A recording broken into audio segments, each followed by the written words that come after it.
চিনি 2 তে আপনার একটা গান আছে এবং আরো গান আছে ওখানে। তাকে অল্প কাছে ডাকছি। আর চিনি 2 তে আমি একটু তুমি তুমি জানতেই জানতেই পারো। পারো না, তুমি রাইট। জানতেই পারো না। তো ওখানকার গানগুলো এত জনপ্রিয়তা পাওয়ার পরে আমি শুনেছি ওখানের অনেকেই মনে করে যে মাহতিম সাকিব কলকাতার। এ ব্যাপারটা আপনিও শুনেছেন নিশ্চয়ই। আম এখন পর্যন্ত শুনিনি, but it's surprising. Okay, it's true. এটা অনেকেই আমি মনে করে 100% যে মেড ইন বাংলাদেশ। আমি একদম proper Bangladeshi product. So yes. কিন্তু যখন দর্শকরা নিশ্চয়ই আপন করে নিতে পেরেছে জন্যই তারা মনে করেছে যে হুম, হুম, হুম। আমাদের। সো এই ফিলিংটা এখন কেমন লাগছে শোনার পরে? আম আ এখন তো চারপাশে সবকিছু ইস ভেরি কোল্ড। সবকিছু is very difficult for hmm, everyone. তো ওখানে বা ভালোবাসা in any form is acceptable. আর মানে in any form is appreciated actually.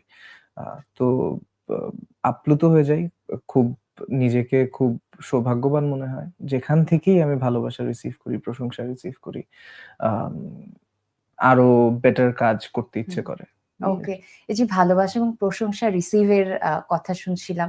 অনেকেই তো অনেকভাবে যারা ফ্যান ফলোয়ার আছে ভালোবাসা জানায় বা প্রশংসা জানায়। কোন ভালোবাসা জানানোর এই বিষয়টি আপনার মনে দাগ কেটে আছে?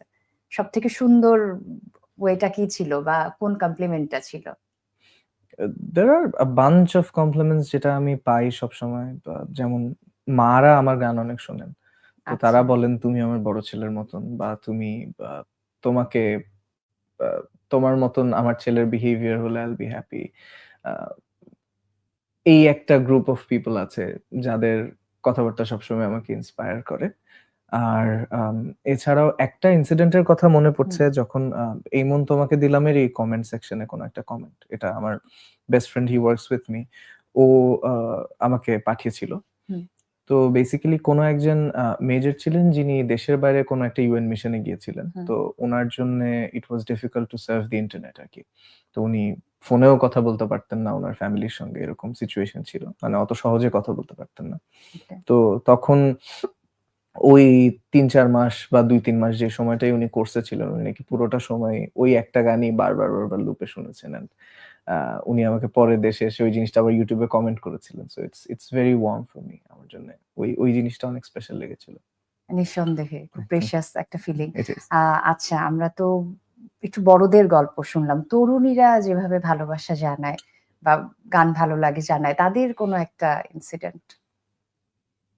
আম সিগনিফিক্যান্ট সেরকম আমি তেমন তো কিছু আসলে আইসোলেট করাটা সম্ভব না। Uh but again going back to my statement, ভালোবাসা যেকোনো ফর্মে ইস ভেরি অ্যাপ্রিশিয়েটেবল। So yeah.